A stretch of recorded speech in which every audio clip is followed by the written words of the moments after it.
पाकिस्तान ने भारत से जंग बंदी के लिए किरदार अदा करने पर सदर ट्रंप के बयान का खैर मकदम किया है। तर्जुमान दफ्तर खारजा ने कहा कि पाकिस्तान अमरीकी सदर के बयान को कदर की निगाह से देखता है।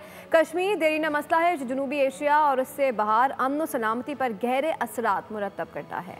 पाकिस्तान की तरफ से अमरीकी सदर डोनाल्ड ट्रंप के बयान का खैर मकदम। कहा गया, हालिया जंग बंदी के मुआहदे की हिमायत में अमरीका और दीगर दोस्त ममालिक के तामीरी किरदार को सराहते हैं। जंग बंदी मुआहदा खत्ते में कशीदगी के खात्मे और इस्तेहकाम की जानिब एक अहम कदम है। तर्जुमान ने कहा कि मसला जम्मू और कश्मीर का कोई भी मुनसिफाना और पायदार हल सलामती कौंसिल की मुतल्लिका करारदादों के मुताबिक होना चाहिए। कश्मीरी अवाम के बुनियादी हुकूक बिलखुसूस उनके नाकाबिल तनसीक हक खुद इरादियत को यकीनी बनाया जाना चाहिए। तर्जुमान ने मजीद कहा कि पाकिस्तान अमेरिका के साथ खास तौर पर तिजारत, सरमायाकारी और इक़्तिसादी ताउन के शोबों में ताउन का ख़्वाह है।